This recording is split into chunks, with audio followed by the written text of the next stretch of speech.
Assalamualaikum warahmatullahi wabarakatuh. Baik, siswa-siswi kelas 10 SMK Negeri 1 Babarang yang saya sayangi dan saya banggakan, berjumpa lagi bersama saya Bapak Solehin Afandi SS atau yang biasa dipanggil Pak Fandi. Materi kali ini kita akan membahas bab 3 pelajaran bahasa Indonesia, yaitu tentang anekdot. Dalam kehidupan sehari-hari, kita seringkali mendengar atau membaca cerita lucu ya. Cerita lucu tersebut bisa jadi hanya merupakan cerita rekaan, tetapi banyak juga yang didasarkan atas kejadian nyata. Ada cerita lucu yang dibuat benar-benar untuk tujuan menghibur, tapi ada juga yang digunakan untuk tujuan lainnya. Salah satu cerita lucu yang banyak beredar di masyarakat adalah anekdot. Anekdot digunakan untuk menyampaikan kritik, tetapi tidak dengan cara yang kasar atau yang menyakiti. Anekdot ialah cerita singkat yang menarik karena lucu dan mengesankan. Anekdot mengangkat cerita tentang orang penting atau tokoh masyarakat atau tokoh-tokoh yang penting secara nasional maupun internasional. Di sini ada orang terkenal juga bisa dijadikan cerita anekdot seperti artis-artis, dan biasanya cerita itu ditambahkan dengan rekaan. Juga seringkali partisipan atau pelaku cerita, tempat kejadian, dan waktu peristiwa dalam anekdot tersebut merupakan hasil rekaan. Meskipun demikian, ada juga anekdot yang tidak berasal dari kejadian nyata, ada juga yang berasal dari kejadian nyata. Dan sekarang saya akan menceritakan tentang salah satu cerita anekdot, yaitu yang berjudul Dosen yang juga menjadi pejabat.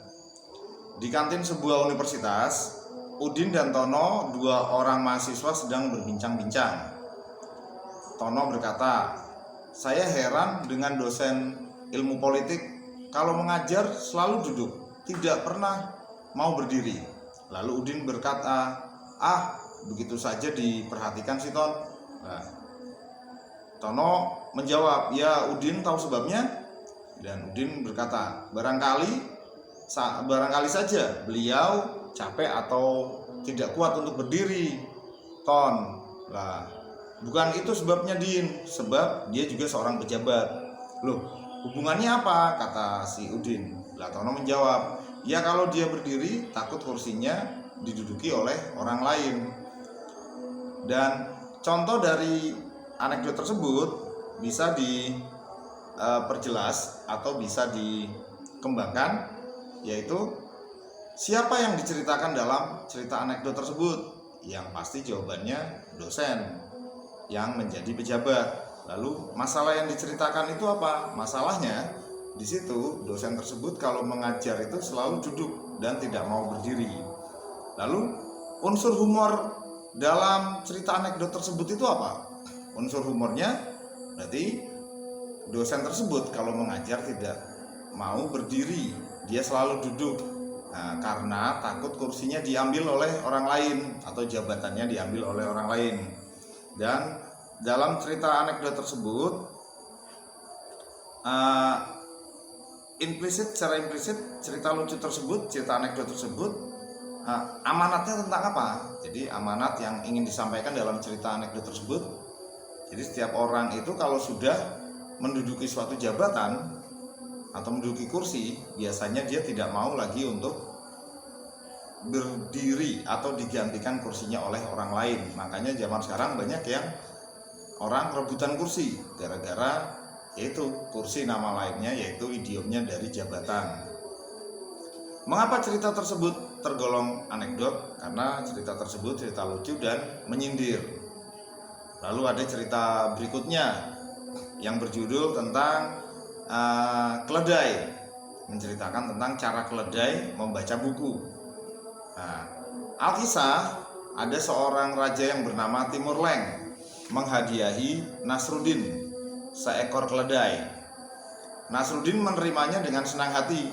Namun Timur Leng memberi isyarat agar Nasruddin mengajari terlebih dahulu keledai itu agar dapat membaca.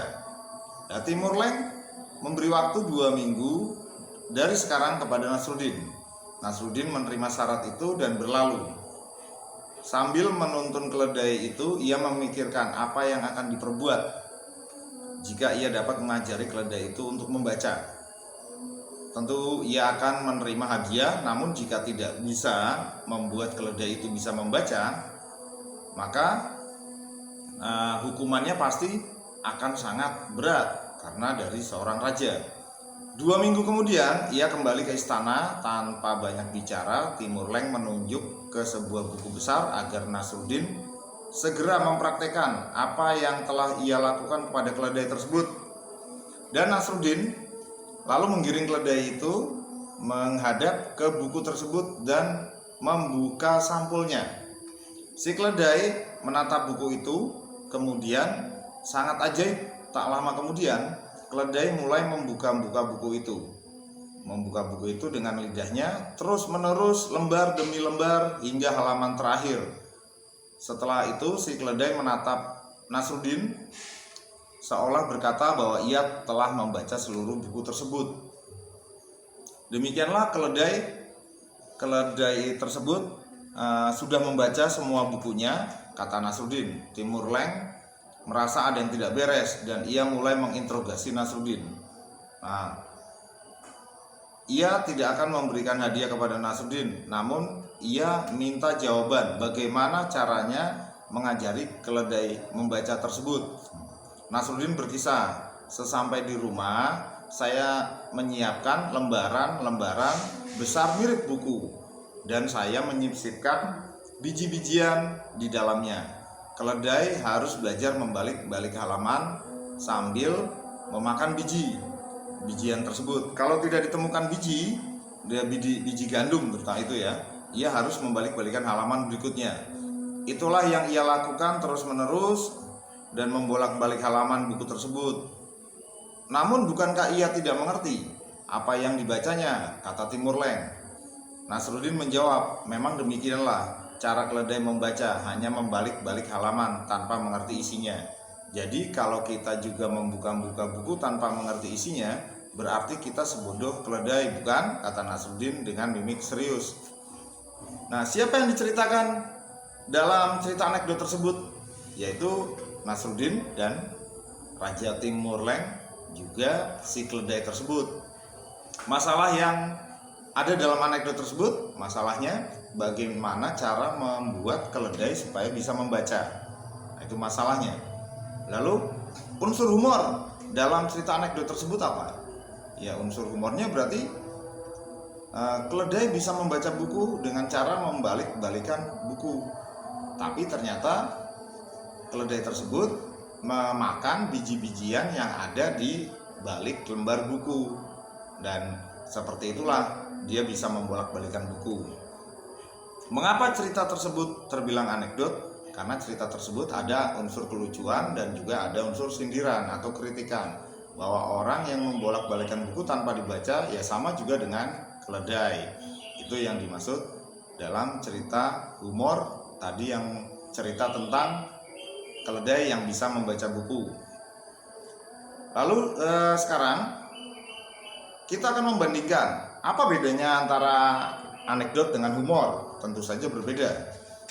Dan pada pembelajaran sebelumnya kalian telah belajar apa itu anekdot, apa itu cerita singkat yang menarik, dan unsur-unsur apa itu yang lucu dalam kategori sebagai anekdot. Seringkali orang yang menyamakan antara humor dengan anekdot, padahal aslinya berbeda. Nah, supaya kalian dapat mengetahui persamaan dan perbedaan antara keduanya, berikut ini akan saya sampaikan cerita dari surat cinta tukang buah kepada tukang sayur yang dibikin cerita lucu. Dan tukang buah tersebut bernama Durianto. Berikut ini surat cinta tukang buah kepada tukang sayur. Wajahmu memang manggis, sifatmu juga melankolis, tapi hatiku nanas karena cemburu. Terus terasa sirsak napasku, hatiku anggur lebur. Ini delima dalam hidupku. Memang ini salahku. Jarang apel di malam minggu. Aku mohon belimbingmu. Kalau memang perpisahan ini yang terbaik untukmu, semangka kau bahagia dengan yang lain. Sawonara dari Durianto. Nah, di situ apakah itu tergolong anekdot atau humor? Nah, kita akan membahas satu persatu. Wajahmu memang manggis. Nah, manggis di sini maksudnya manis. Sifatmu juga melankolis. Melankolis di sini maksudnya melankolis. Tapi hatiku nanas karena cemburu. Nah, nanas itu dari tukang buah tersebut maksudnya itu panas. Terasa sirsak napasku. Nah, sirsak itu sesak maksudnya. Hatiku anggur lebur. Anggur lebur itu maksudnya hancur lebur. Ini delima dalam hidupku. Delima itu maksudnya dilema, di persimpangan antara harus memilih salah satu. Memang ini salahku. Salahku itu maksudnya salahku. Jarang apel di malam minggu. Apel itu maksudnya apel ya di sini ya. Aku mohon belimbingmu. Belimbingmu itu maksudnya bimbinganmu. Kalau memang perpisahan ini yang terbaik untukmu, perpisahan berarti perpisahan ini. Semangka kau bahagia dengan yang lainnya. Semangka yang dimaksud itu semoga. Sayonara, ini sayonara berasal dari bahasa Jepang yaitu selamat tinggal. Dari kekasihmu Durianto. Nah, itu surat cinta dari tukang buah kepada tukang sayur. Lah tukang sayur yang perempuan dia menjawab, memberi balasan surat cinta dari Durianto tersebut. Balasan surat cinta dari tukang sayur membalas tentang surat-suratmu itu. Brokoli sudah kubilang. Jangan tiap datang rambutmu selalu kucai. Jagungmu tak pernah dicukur. Disuruh datang malam minggu, datangnya malah hari Rabu. Ditambah kondisi keuanganmu memang hari ini pare. Kalau mau nelpon aku saja harus ke wortel. Terus terong aja, cintaku padamu sudah lama tomat. Jangan kangkung aku lagi. Aku mau hidup seledri. Cabe deh dari Sayurati. Nah, kita akan bahas satu persatu balasan surat cinta dari tukang sayur tersebut. Membalas tentang suratmu itu. Kentang itu berarti di sini tentang. Brokoli sudah kubilang. Brokoli itu maksudnya di sini berkali-kali. Jangan tiap datang rambutmu selalu kucai. Kucai itu kacau. Jagungmu tak pernah dicukur. Nah, jagung di sini maksudnya janggut. Ya, janggutnya ada jenggot tapi tidak pernah dicukur. Disuruh datang malam minggu, nongolnya hari Rabu. Nah, Rabu itu diartikan di sini maksudnya hari Rabu. Ditambah kondisi keuanganmu hari ini memang pare. Pare itu maksudnya kere. Kere bahasa Jepang yang maksudnya itu kere, miskin. Kalau mau nelpon aku saja mesti ke wortel. Wortel maksudnya wartel, warung telekomunikasi. Terus terong aja. Terong itu di sini maksudnya terang, terus terang saja. Cintaku padamu sudah lama tomat. Nah, tomat sayur-sayuran maksudnya tamat. Jangan kangkung aku lagi. Oh, kangkung di sini maksudnya ganggu. Aku mau hidup seledri. Seledri itu maksudnya sendiri. Cabe deh, capek deh maksudnya. Dari kekasihmu Sayurati. Nah, itu apakah dua surat cinta tersebut termasuk anekdot? Nah, itu tidak termasuk. Itu termasuk humor biasa. Nah, cerita yang diangkat tadi berarti di sini kalian bisa membandingkan ya cerita anekdot dengan humor. Kalau cerita anekdot tersebut biasanya cerita lucu yang mengandung kritikan dan juga sindiran. Tapi kalau humor biasa yang hanya cerita lucu saja. Nah, selanjutnya kadang dalam anekdot itu muncul juga dalam bentuk, kalau zaman sekarang anak milenial atau Gen Z itu pakai WA atau WhatsApp.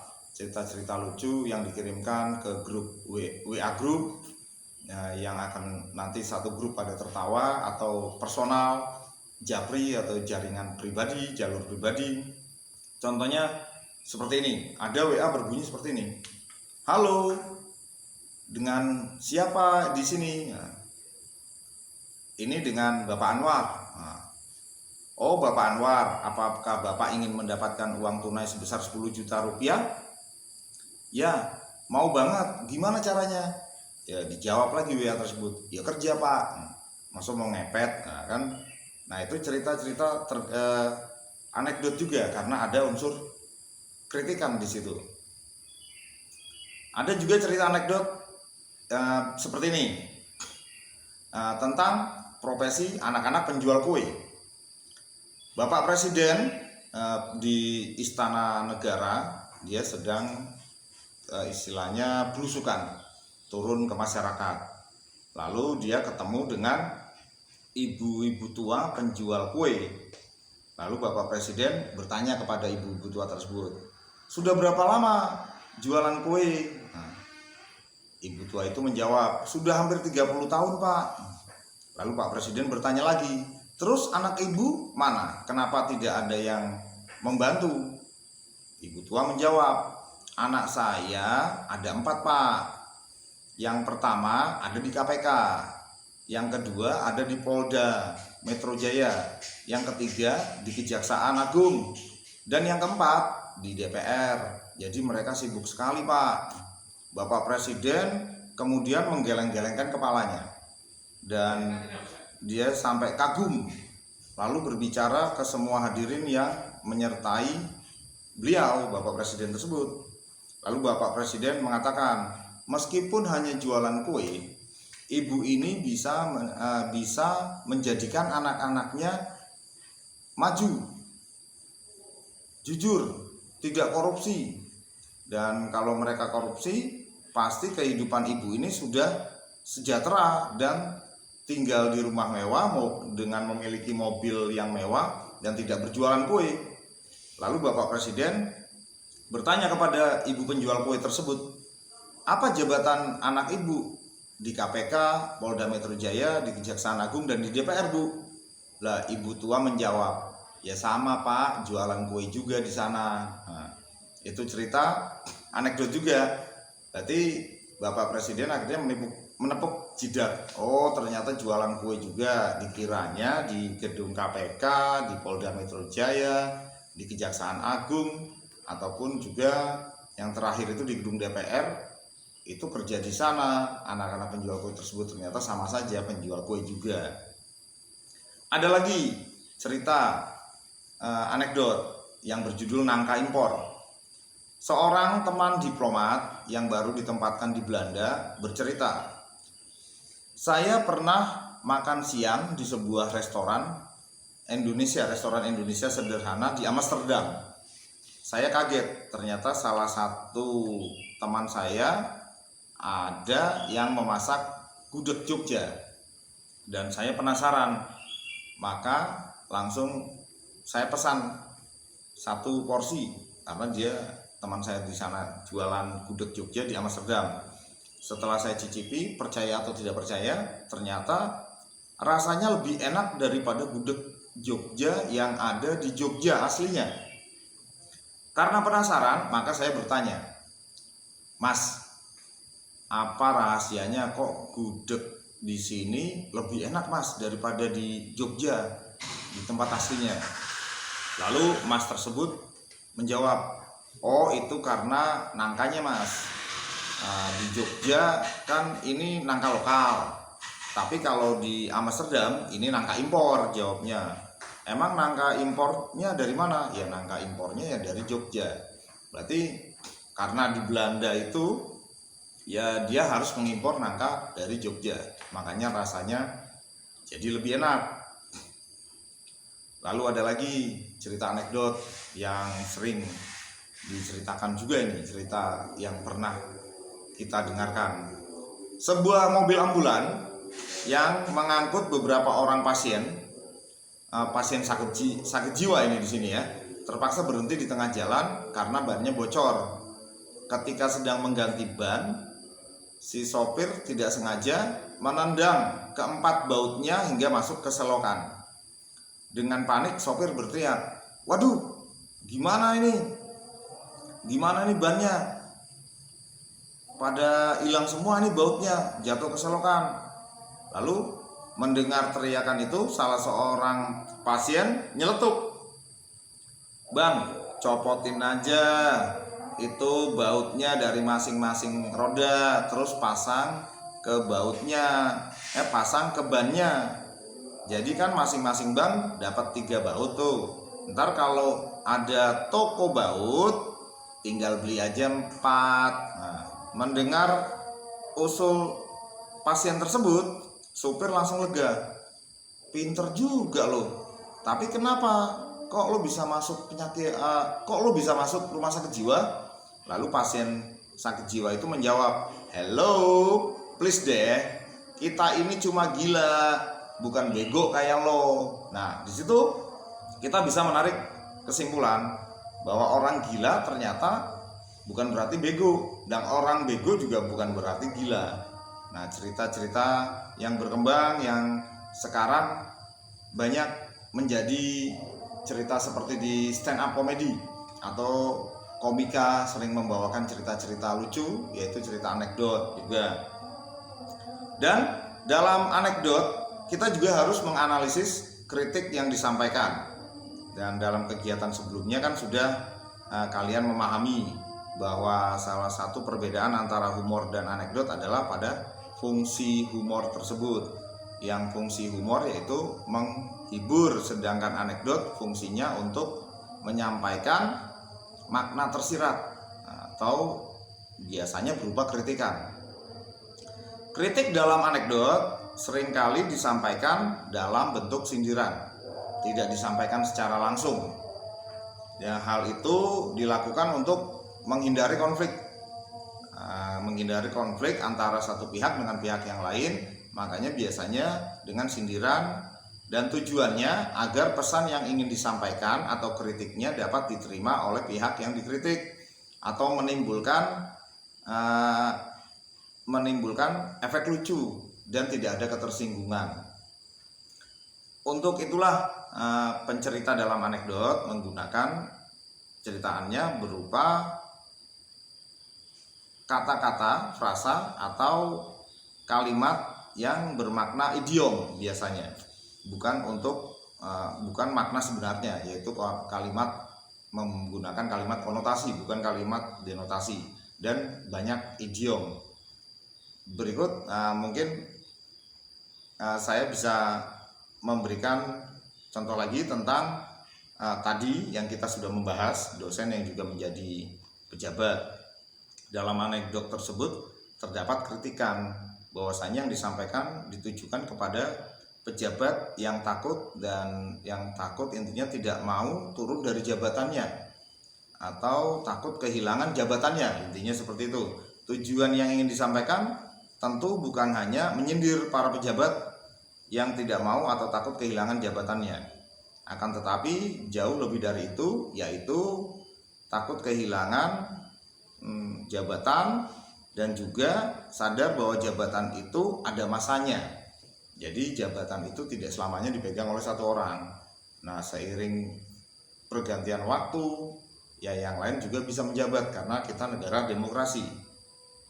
Kalau saja ketika masa jabatan sudah habis, hendaknya para pejabat itu sudah dengan legowo bersedia untuk digantikan oleh orang lain yang lebih kompeten dan lebih muda tentunya.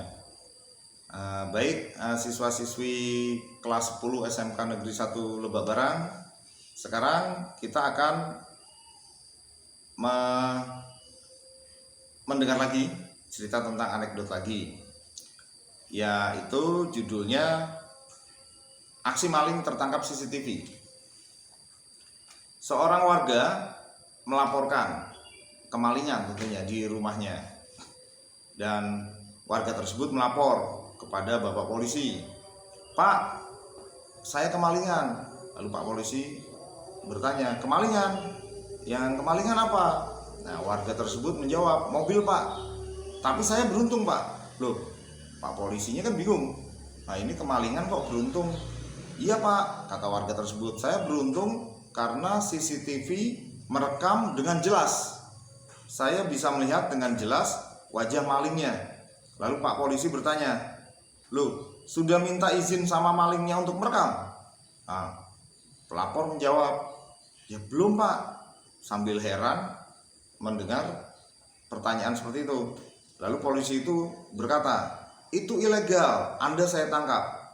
Pelapornya hanya bisa pasrah tak berdaya. Nah, berdasarkan contoh cerita tersebut, kalian bisa menganalisis. Di situ unsur lucunya di mana? Di situ unsur kritikannya di mana dalam Pak polisi tersebut. Dan di sini kita juga akan membahas dalam anekdot juga terdapat berbagai macam cerita lucu. Baik anekdot itu tentang cerita lucu agama, pendidikan, profesi, ataupun juga anekdot tentang kesukuan. Nah, anekdot tersebut berarti dari cerita-cerita yang tadi sudah saya jelaskan dan ada yang saya ceritakan. Nah, di sini kita bisa ambil kesimpulan. Pengertian anekdot itu apa? Anekdot kalau dalam kamus besar bahasa Indonesia adalah cerita singkat tapi lucu dan menarik, karena biasanya mengenai orang penting atau terkenal dan berdasarkan kejadian yang sebenarnya. Nah, anekdot bisa juga didefinisikan sebagai cerita pendek yang berisi sebuah sindiran terhadap sesuatu atau seseorang yang dilengkapi dengan humor. Di dalam teks anekdot yang merupakan sebuah karangan cerita atau kisah yang bisa jadi berdasarkan pengalaman hidup seseorang yang ditulis secara singkat, pendek, dan lucu tentang berbagai topik seperti pendidikan, politik, hukum, sindiran, kritikan, dan sebagainya. Nah, dalam teks anekdot itu sendiri perlu diketahui bahwa teks anekdot tidak hanya berisikan kisah-kisah cerita lucu, melainkan juga terdapat amanat, pesan moral, serta ungkapan tentang suatu kebenaran secara umum. Dan ciri-ciri teks anekdot apa? Nah, setelah kita mengetahui pengertian dari teks anekdot juga memiliki ciri-ciri yang dapat berguna sebagai pembeda dari teks-teks lainnya. Ciri-ciri tersebut dapat kalian lihat sebagai berikut. 1. Anekdot itu bersifat humor atau lelucon, tapi yang menyindir. 2. Bersifat menggelitik. Artinya teks anekdot akan membuat pembacanya merasa terhibur dengan kelucuan yang ada dalam teks. Yang ketiga, anekdot bersifat menyindir atau mengkritik. Yang keempat, yang disindir biasanya orang penting atau tokoh penting. Lalu yang kelima, anekdot memiliki pesan moral. Yang keenam, yang disajikan biasanya menyerupai dengan dongeng, jadi menceritakan. Lalu yang ketujuh, ada kalanya menceritakan tentang karakter hewan dan manusia yang sering terhubung secara umum atau secara realita biasanya. Dalam anekdot ada struktur teksnya. Struktur teks anekdot yaitu seperti ini. Yang pertama, abstrak adalah bagian awal paragraf yang berfungsi memberi gambaran tentang isi teks. Biasanya ini menunjukkan hal unik yang ada atau akan ada di dalam teks tersebut. Yang kedua, orientasi.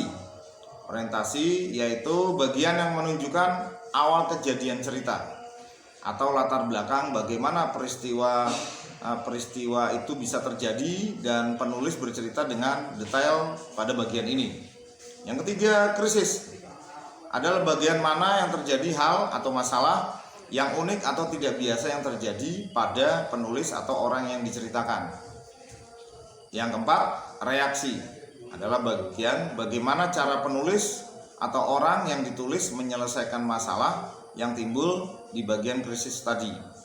Lalu yang kelima koda. Koda adalah bagian akhir dari ciri unik tersebut. Bisa juga dengan memberikan kesimpulan tentang kejadian yang dialami penulis atau orang yang ditulis.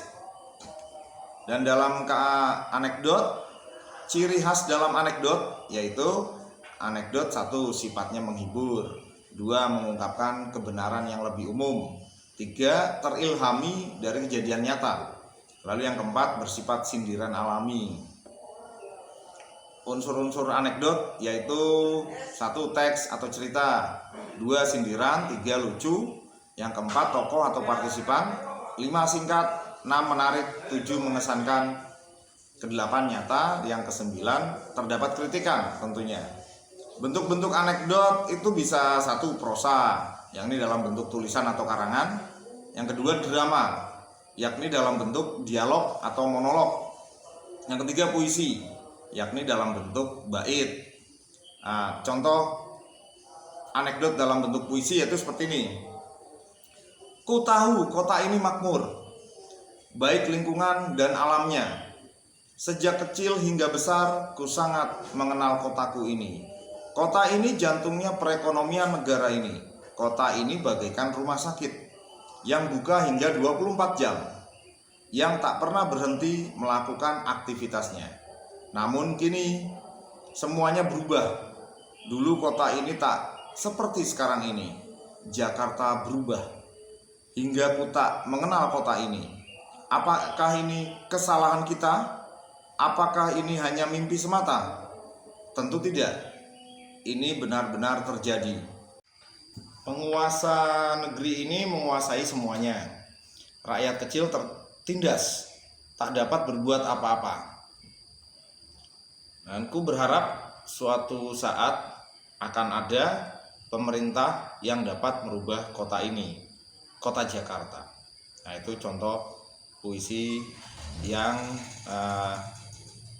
anekdot juga, berarti anekdot dalam bentuk puisi tentunya.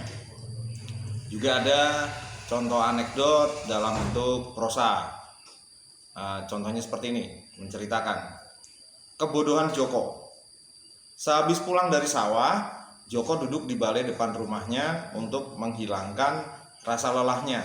Tak lama kemudian Joko merasa haus dan pergi ke dapur untuk mengambil segelas air minum. Saat Joko menuju dapur, terdengarlah suara batuk yang berkepanjangan dari dalam kamar ibunya. Joko pun langsung bergegas masuk ke kamar ibunya untuk melihat kondisi ibunya. Ibu kenapa? Tanya Joko. Ternyata kamu sudah pulang, nak, sahut ibu. Iya bu, Joko sudah pulang dari sawah. Ibu kenapa? Tanya Joko. Ibu tiba-tiba batuk keras, nak, padahal tadi pagi ibu tidak kenapa-napa, jawab ibunya. Joko pun berpikir sejenak dan berkata kepada ibunya, ya sudah, kita berobat ke dokter saja ibu. Nah, tawar Joko. Kan kita tidak punya uang sama sekali, nak, jawab ibu Joko. Kalau begitu Joko akan jual si Jabrik, maksudnya kambingnya Joko yang diberi nama Jabrik.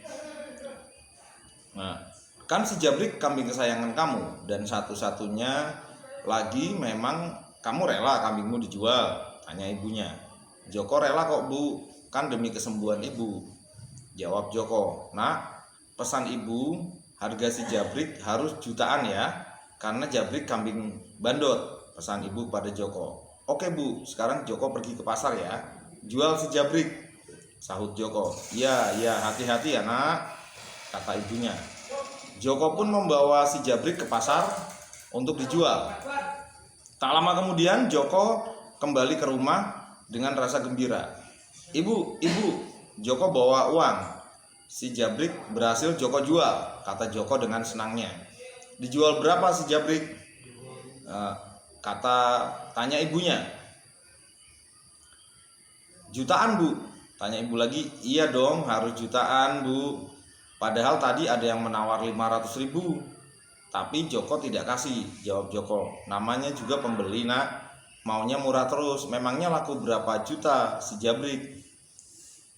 Nah, lalu si Joko berkata, bu, iya Jabrik Joko jual dengan harga 500.000 Bu. Lalu ibunya berkata kepada Joko sambil memperlihatkan kelesuannya, Joko, 500.000 itu sama juga 500.000, sahut ibunya. Dan akhirnya mereka pun pergi ke dokter. Baik siswa-siswi kelas 10 SMK Negeri 1 Babarang, demikianlah materi tentang anekdot bahasa Indonesia. Nanti setelah ini silakan kalian akan melihat animasi tentang anekdot bahasa Indonesia kelas 10 di SMK Negeri 1 Babarang. Terima kasih.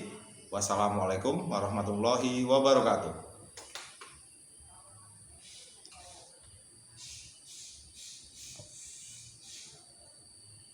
Assalamualaikum warahmatullahi wabarakatuh.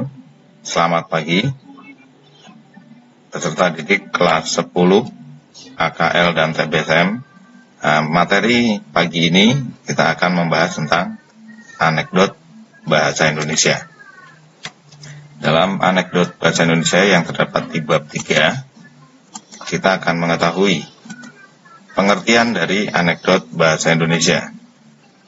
Anekdot yaitu sebuah cerita singkat dan lucu yang menarik untuk mengungkapkan suatu kebenaran yang lebih umum. Dan dalam anekdot mempunyai ciri-ciri umum, yaitu 1. Ada partisipan, 2. Lucu, 3. Terkenal, 4. Kritikan, 5. Tujuan yang jelas. Ciri kebahasaan dari anekdot bahasa Indonesia yaitu 1. Konjungsi temporal, ada menyatakan waktu. Yang kedua, retoris, pertanyaan yang tidak memerlukan jawaban, yang selalu berulang-ulang. 3. Proses material, atau keterangan masa lampau. 4. Bermajas. 5. Ada unsur intrinsik dan ekstrinsik, nilai atau unsur pembangun.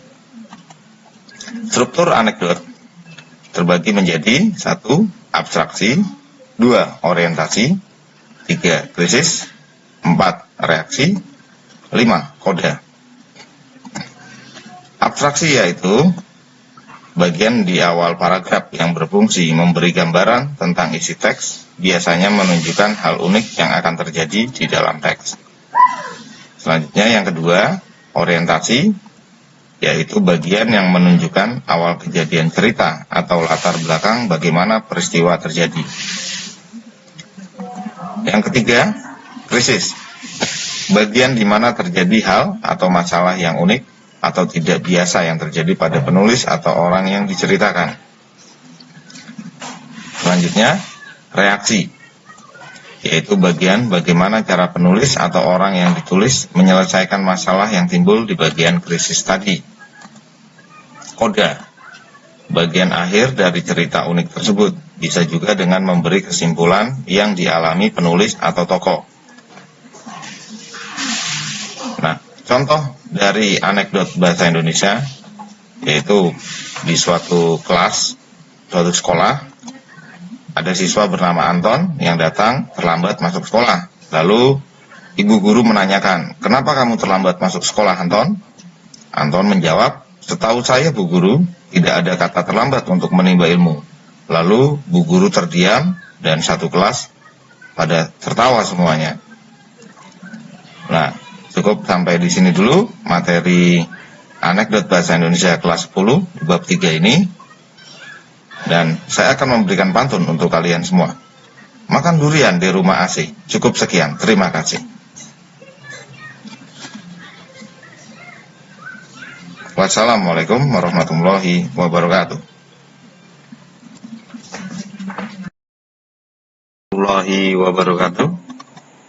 Selamat pagi murid-muridku, siswa kelas 10 SMK Negeri 1 Babarang yang saya cintai. Aduh, kurang iso sih.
Halo sahabat pintar, kembali lagi bersama Bestari ID di sini. Bestari ID akan membahas materi seputar bahasa Indonesia. Kali ini Bestari ID akan membahas materi tentang teks anekdot. Namun sebelum itu jangan lupa tekan tombol subscribe dan nyalakan dulu loncengnya agar sahabat pintar mengetahui video-video terbaru dari Bestari ID tentunya. Yuk kita bahas materinya.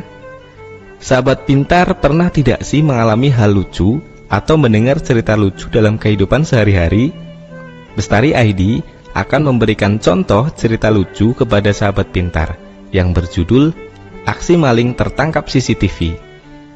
Seorang warga melapor kemalingan. Pelapor, "Pak, saya kemalingan."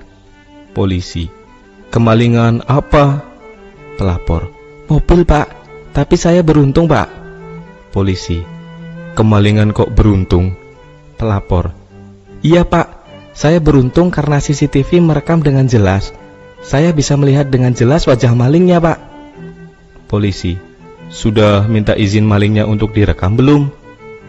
Pelapor, Belum Pak," sambil menatap polisi dengan penuh keheranan.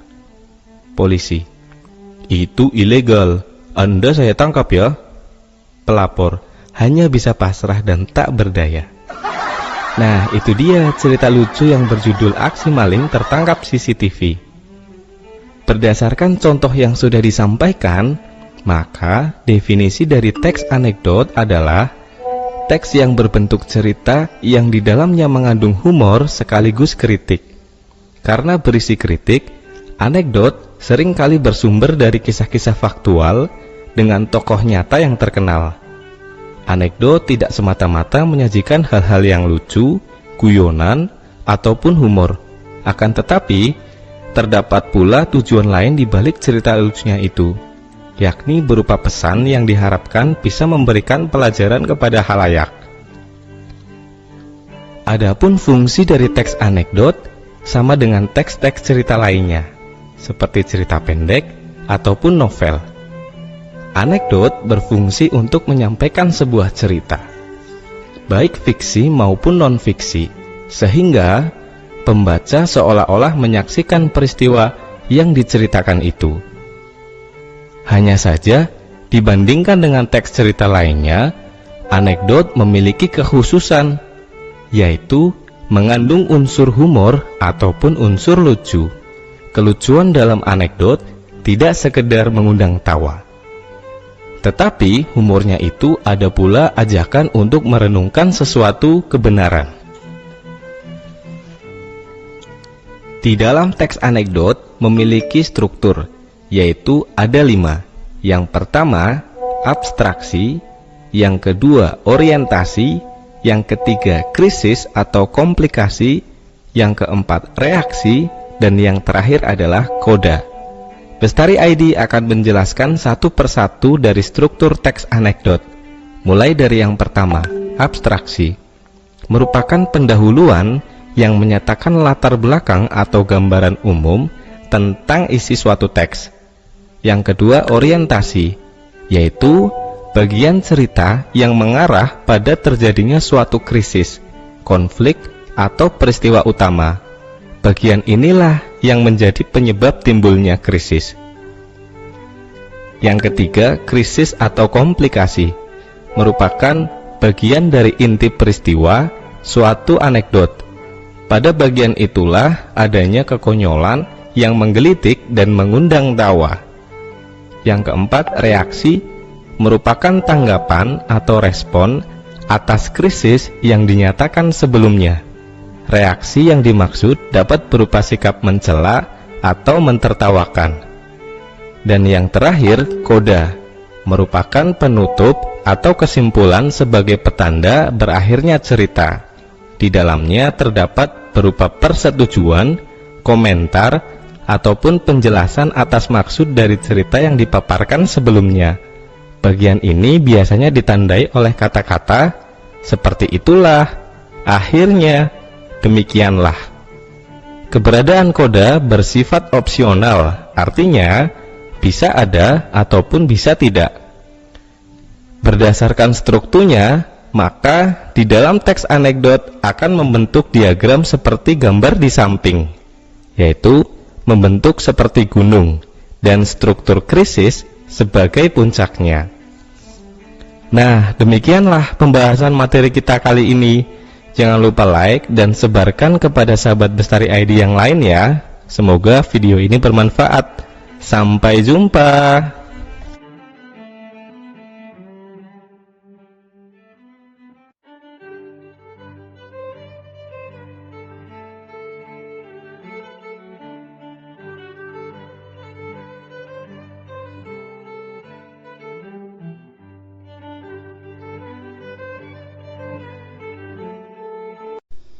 Assalamualaikum warahmatullahi wabarakatuh. Salam merdeka belajar. Anak-anakku sekalian, apakah kalian masih ingat apa itu teks anekdot?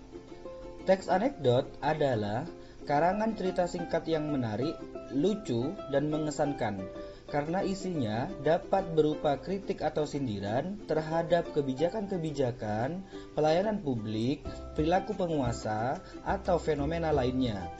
Cerita dalam teks anekdot biasanya mengenai orang penting atau terkenal dan berdasarkan kejadian yang sebenarnya. Dalam teks anekdot harus diketahui bahwa isinya tidak hanya lucu, akan tetapi di dalamnya juga tersemat amanat, pesan moral, dan juga suatu ungkapan kebenaran. Anak-anakku sekalian, teks anekdot biasanya bertujuan untuk mengkritik atau menyindir sesuatu yang diperoleh dari realitas sosial dari kehidupan kita sehari-hari. Hal ini juga disampaikan melalui lelucon sehingga tidak terkesan menghakimi atau menyudutkan pihak-pihak tertentu. Anak-anakku sekalian, pada kesempatan kali ini kita akan belajar tentang unsur kebahasaan yang ada dalam teks anekdot. Unsur kebahasaan yang pertama, kalimat yang menyatakan peristiwa masa lalu. Contoh, pada masa lalu, pada saat itu, pada zaman dahulu kala, dan lain sebagainya. Unsur kebahasaan yang kedua, kalimat retoris, yaitu kalimat yang menanyakan sesuatu tetapi tidak membutuhkan jawaban. Contoh, apa Anda mau sukses? Apakah Anda mau masuk surga? Apakah saya terlihat tampan? Unsur kebahasaan yang ketiga, penggunaan kata penghubung yang menyatakan hubungan waktu atau disebut dengan konjungsi frekuentatif. Contoh, sejak, tatkala, ketika, selama, sambil, sebelum, sesudah, seusai, sehabis, setelah, dan sebagainya. Unsur kebahasaan yang keempat, penggunaan kata kerja aksi. Kata kerja aksi atau verba adalah kata yang menggambarkan proses, perbuatan, atau keadaan, sebagaimana dijelaskan dalam Kamus Besar Bahasa Indonesia. Dengan demikian, bisa diartikan kata kerja menunjukkan suatu tindakan atau aktivitas yang dilakukan oleh subjek. Dalam penyusunan kalimat aktif dan kalimat pasif, maka kata kerja berperan sebagai predikat. Contoh, saksi menatap keluar jendela. Saya tidak mendengar perkataan Anda. Adik memukul kucing. Lanjut pada unsur kebahasaan yang kelima, penggunaan kalimat perintah. Kalimat perintah merupakan kalimat yang mengandung makna memerintah atau meminta seseorang untuk melakukan sesuatu sesuai dengan apa yang diinginkan oleh penutur atau penulis. Ciri-ciri kalimat perintah yang pertama, intonasi pada bagian akhir kalimat naik atau meninggi. Yang kedua, diakhiri dengan tanda baca seru. Yang ketiga, kalimat perintah menggunakan pola inversi. Kalimat inversi adalah kalimat yang susunan predikatnya mendahului subjek. Contoh, bawa bibit itu kemari. Bawa, predikat, bibit itu, subjek, kemari, keterangan. Contoh kedua, pergilah kau dari hidupku. Pergilah, predikat, kau, subjek, dari hidupku. Pergilah kau, pergi dari hidupku, bawalah semua rasa bersalahmu. Unsur kebahasaan yang keenam, penggunaan kalimat seru. Kalimat seru adalah kalimat yang isinya mengungkapkan kekaguman perasaan. Kalimat seru disebut juga dengan kalimat interjektif. Contoh, alangkah cantiknya gadis itu. Aduh, jemariku terjepit pintu. Wah, sepatumu bagus sekali. Unsur kebahasaan yang terakhir, menggunakan majas sindiran. Majas sindiran dibagi menjadi 3. Yang pertama, majas ironi. Menurut Goris Keraf, pada bukunya Diksi dan Gaya Bahasa tahun 2009, ironi diturunkan dari kata eironeia yang berarti penipuan atau pura-pura. Ironi adalah gaya bahasa yang melukiskan suatu maksud dengan mengatakan kebalikan keadaan yang sebenarnya dengan maksud menyindir. Contoh, baju yang dia belikan sangat pas, sampai tidak muat aku pakai. Film tadi bagus sekali ya, sampai kamu ketiduran di bioskop. Ipal murid sangat teladan, setiap hari dia selalu terlambat masuk sekolah. Dia sangat penyayang, sampai-sampai sampah di rumahnya dipelihara, tak kunjung ia buang. Yang kedua, majas sinisme. Goris Keraf mengatakan bahwa majas sinisme adalah gaya bahasa sindiran yang berbentuk kesangsian yang mengandung ejekan yang ikhlas dan tulus dari hati. Poin utamanya, meskipun majas ini terdengar kasar, namun justru mengungkapkan sesuatu yang tulus dan ikhlas untuk memberitahukan tanpa embel-embel lain. Contoh, beraninya kau berkata begitu pada orang tua. Jaga mulutmu. Dasar tidak tahu terima kasih. Sudah banyak dibantu masih saja menggibah. Aku kecewa terhadap sikapmu. Begitukah sikapmu ketika guru sedang menjelaskan materi? Yang ketiga, majas sarkasme. Sarkasme berasal dari kata Yunani, yaitu sark yang berarti daging dan asmos yang berarti merobek. Secara harfiah, sarkasme berarti merobek daging. Sarkasme adalah gaya sindiran yang paling kasar yang disampaikan secara langsung dan terang-terangan untuk menyindir, menyinggung, bahkan menyerang seseorang. Contoh, dari dulu mulutmu yang berbisa seperti ular. Demikianlah anak-anak, sebelum menutup perjumpaan kali ini, marilah kita ulang unsur-unsur kebahasaan yang ada pada teks anekdot. Yang pertama, kalimat yang menyatakan peristiwa masa lalu. Yang kedua, kalimat retoris. Yang ketiga, penggunaan kata penghubung yang menyatakan hubungan waktu. Yang keempat, penggunaan kata kerja aksi.